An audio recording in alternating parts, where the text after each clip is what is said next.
Hello, friends. Welcome to a special budget podcast with Mr. S. Ranganathan, who is the Senior Vice President and Head of Fundamental Research at LKP Securities Ltd. Hello, good evening, sir. Good evening, Karthik. So, sir, what are the key takeaways from the budget and how would you rate it? I would rate this budget as 9 out of 10 if I have to rate it on a scale of 1 to 10. And the key defining features of the Union Budget which was presented today has been its pro-growth nature, number one. Number two, the thrust which has been given on the digital ecosystem.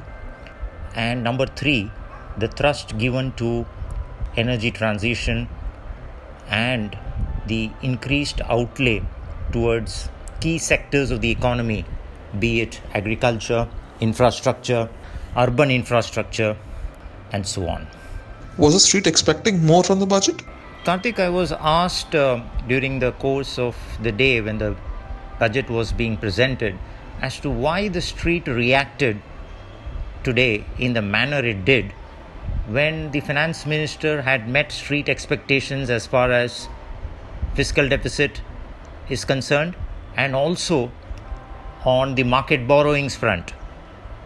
So my answer to that, or my response to that question, has been the fact which I have always maintained over the years, that one should never judge the budget in the manner in which the market reacts on the day of the budget, because there are a number of factors which are at work which may not be entirely related to the budget at all.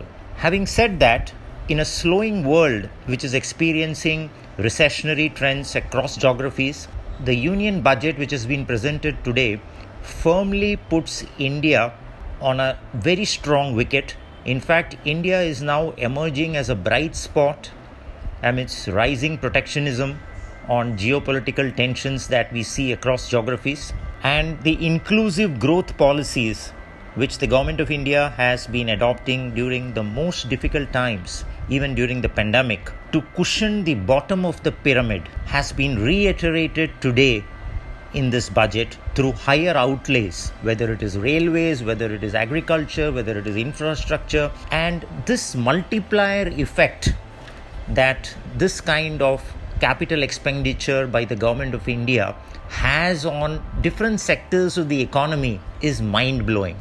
Let's not forget the fact that private capex in India is just beginning to take off.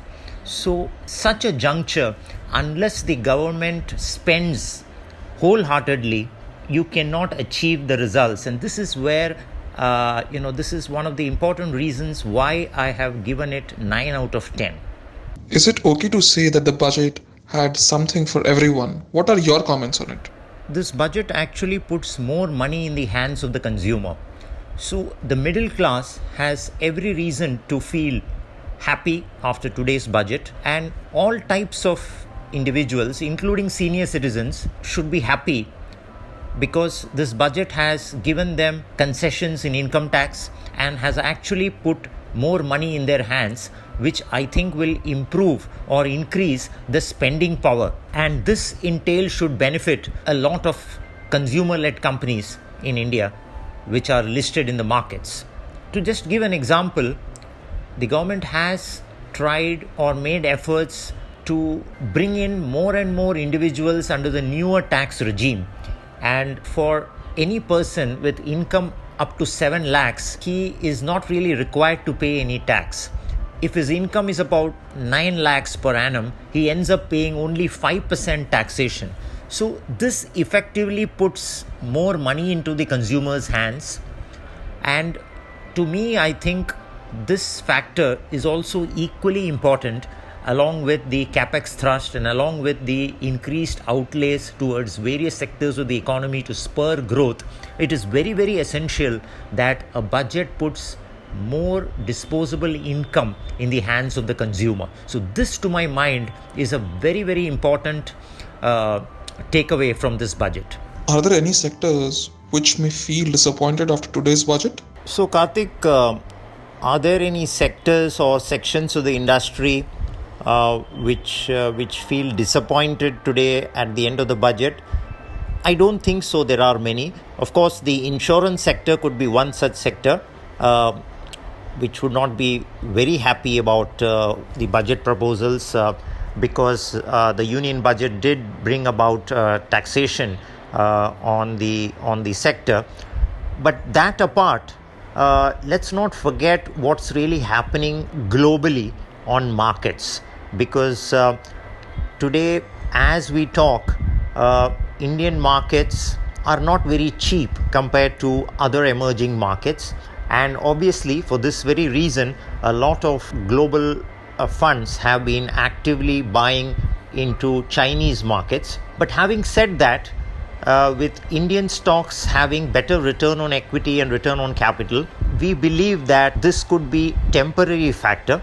And let's not forget that the kind of reforms that we have seen from this government is good enough to carry us through going forward. And this budget has actually, if you ask me, accelerated that process. So to me, I would look into the dips that we are seeing for whatever reasons as a good opportunity for investors to buy good quality stocks across sectors, across market capitalization, in case the allocation towards equities is less. So obviously, equities is something which is always relative to what is happening in the debt market. So when your debt markets or the debt instruments give you high single digit returns, there is a fair chance that equities will also take a back seat for some time.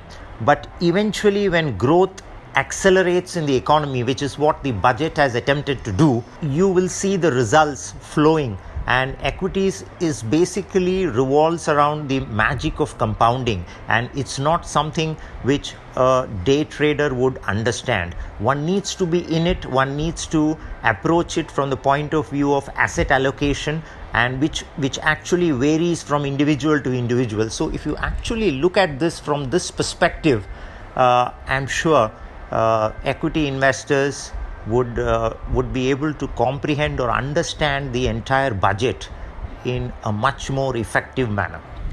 Thank you, sir, for your valuable insights.